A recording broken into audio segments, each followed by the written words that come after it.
Igbo Igbo ndewo no. Ndị Igbo si ịma na onye iberibe onye nzuzu amaghịkwa mgbe ekere nke ụkwa.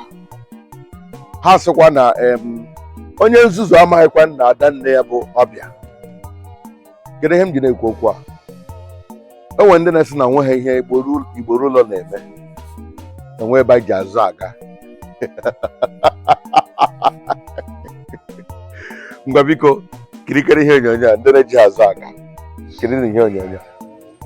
Well, the Grammy has said it all. My brother has given it all to see that Ndi Igbo should return home. Let's make the Custodial out of Igbo land. He said, we don't need to be struggling to get Biafra anymore. Just come home. Let's take that place. When it becomes what it become, only God knows when it becomes what it has become. So we really know that Grammy took notice of that and decided today to honor such a figure. The Lord will bless and honor the planet. And I don't know, they asked me to say something. I don't know whether you are saying something actually. Okay. They asked me to appreciate the climate receiving this with a token of 100,000 naira.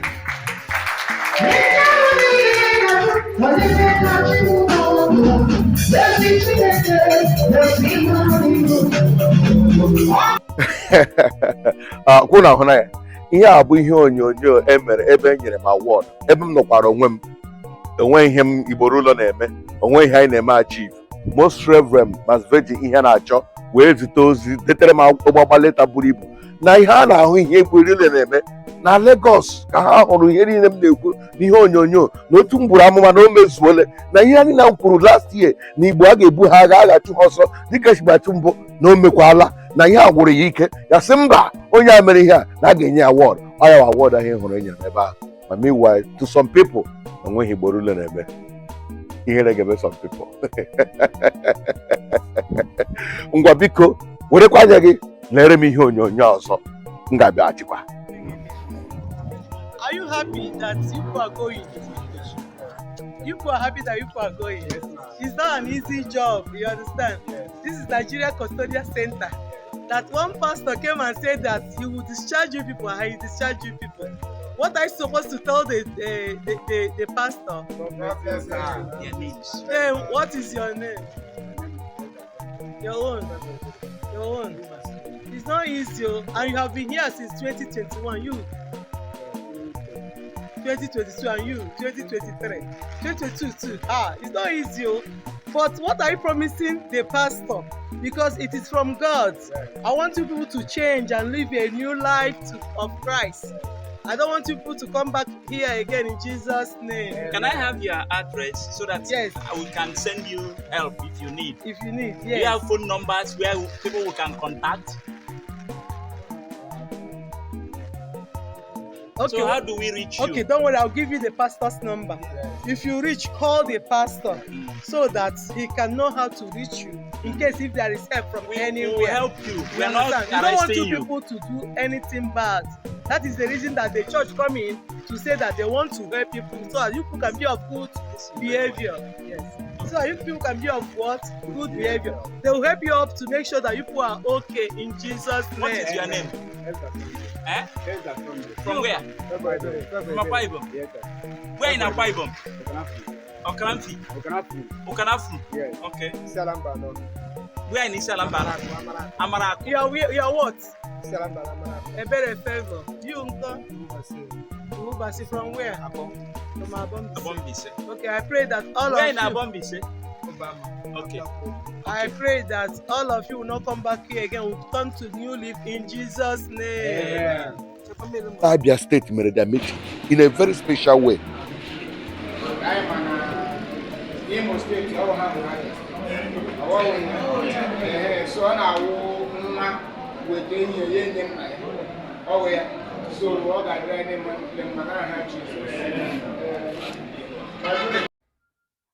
Ndị Ebonyi steeti ha gara ọtụtụ ebe dị iche iche vidio achọ m ka ọ dị ogologo ka ọ hapụ inwe ihe a dị iche iche jiri na-akpata ego ọtụtụ n'ime anyị edupu ụmụ egịrịma anyị nke anyị ama ka ha nọ. Onwe August meeting last year nye gọvanọ ife title bụ Women, where are your children? Anyị bụ nwaanyị ndị ekwu nwa egịrịma anyị nọ nke last year, and that okwu ọ bara m n'ime o mere mmiri ọrụ. So ife anyị ifepụrụ aka ifu maka idupu ụmụ egịrịma anyị duru edue ụmụnne anyị ọkpele ha ndị nwere tọọ ma ọ duru edue ndị bụ unu ha eduru edu onye iduere eduru edu onye ọzọ nke ịma onye edue edue. Haleluya. Ọ ụfọdụ n'ime anyị dupụrụ ịma anyị eje ịsụ na ịkwa ka ha nọ ndị ma ọ dupụrụ nke ịhụ ma be ha for years ọ bụrụ ma bụsụsago na efu enye ọtụtụ ihe dị iche iche megasịrị ma ketọrọ m ụtọ karịsịa bụ coordinator nke Imo steeti nwa ya nwa nwoke gbara akwụkwọ na Amerịka. Ha eme Igboro ụlọ invite, enweghị m ike ijewu masị our women leader ga represent Igboro ụlọ. A gara aga represent ya, ọ tọrọ m ezigbo ụtọ. Biko were eke n'aka nne gị ji watch ihe a share m this video ka ụha niile mee ka ndị si ihe na-adịghị eme ka mara na ọ na-eme ka i wee kweta na ọ na-eme. Biko lekene ihe onyonyo a ihe mere na Amerịka. Igboro ụlọ agago ụwa niile round.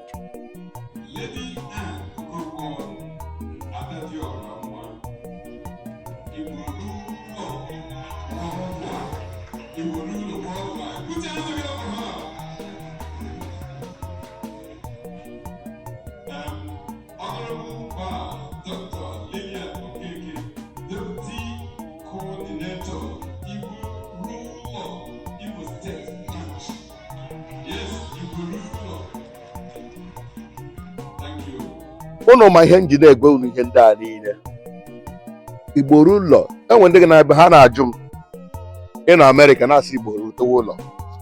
Nwanna ọnwụ na ị ga-egeche ntị ka ịghọta, I don't need to leave America before Igboro ụlọ. Every Igbo man is an embodiment of development. I'm sorry na beolu bekee. Anyị bụ ndị na-edozi ala Igbo, ndị na-edozi obodo. Na anyị gara Lagos enwere ọkụ, anyị ga Abuja nwere ọkụ.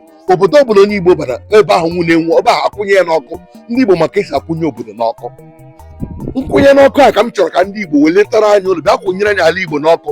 Enu ka akwụnyere anyị ya n'ọkụ. Ndị Igbo na-akwụnye obodo n'ọkụ. Ọhịa m na-ekwu. So otu ha si na-aga akwụnye obodo niile n'ọkụ, ha kwụnyere anyị ala Igbo niile n'ọkụ ka ọ karịa obodo niile. Anyị na-adị ka mkpi na-agbara ọha ewu, anyị dị ka ụkpaka na-agbara mba. So anyị si mba Igbo ka anyị rute n'ụlọ. Ịkwụnye n'ọkụ rute ụlọ. Development rute ụlọ. You can stay wherever you are, not in Lagos, not Abuja, not London. Mana your presence at reflect at home. Iji wee mad. Unu hụrụ na enwego anyị achọpụtago nwa okorobịa na-eme a very great inventor. Rụchara ihe ọrụrụ ga-agba ụwagharị nke anyị collaborate with ndị na-akpọ IDI. Otu arụpụtara ihe ha na ọ bụ na that company na-arụ ọrụ n'ala Igbo ego na-abata. My money m ji wee support m ji wee zụọ shares na the company. Company wee ruo ala Igbo. Ọya Igbo rugo ụlọ. Development erugo ụlọ. Whether man of America and everywhere na-ehi ụra that company na-arụ ọrụ income na-drop na my account. Hụna na Igbo erugo ụlọ. Ụmụ okorobịa nwe ọrụ. Ele ma kidnapping ọ ga-akwụsị. Onye sikwa na ọ ga-akwụsị ala eri isi ya. We are coming home. Akọma this kidnapping a ọ ga-akwụsị. Because Igbo rute ụlọ ndị bịara abịa ala Igbo anaghị achọ ikwefe ọbara. Ala Igbo anaghị achọ ikwe ọchụ. Ihe ọbụla na-eme n'ala Igbo bụ ihe mbịarambịa. Ndị Igbo rute ụlọ, ndị nwere obi Igbo, ndị na-anaghị achọ ikwefe ọbara ha rute ụlọ ndị stranger ala. So you join here this particular group of people na-ekwu okwu ha bụ ndị Igbo ụlọ. Automatically ịbụla onye nwere shareholder, ngozi gị na-erugo aka. Join them. Otu ọkwa ka anyị sikwa na-eme okwu Igboro ụlọ, unu hụrụ store niile anyị na-ekwu okwu ya. Ama hapụ unu ka unu lekiri the store, watch anya ya. Store anyị nwere nke 12 million, anyị nwere nke 9 million, nwee nke the least was 7.5 million. Igoro ụfọdụ mmadụ abụọ kpọga m from UK, onye ahụ azụrụgo atọ. Ekele m gị na-ekwu Prince Way, ọ zụrụgo 3 stores. Ọ nọ na process na o nke onye nke kpọrọ m na from America. Ọ zụrụ go one. Were ohere gbasara ọ bụ na dispatch ya erechaa ya price ga-echenji. Ọ maka Igbo ụlọ dị fọk ka price dị taa. Ma ọsọ ehihie tutu abalị abụọ. Igbo ụlọ ha ga-edozi ala. This is the father of Sonto. If you remember the late Sonto, the father, they gave this shop to him in dedication to Sonto, shop R12B. That's for Sonto's father. And then here you are, the Douglas, and right opposite Douglas are the line of the remaining ones that are also for sale, facing Douglas. You can see it. This is the office that is donated. These have all been taken. You can see the ground floor, all been taken. These are ones that are being constructed. It's on roofing level now, they're all for sale. You can see that's our shop R1F is our temporal office.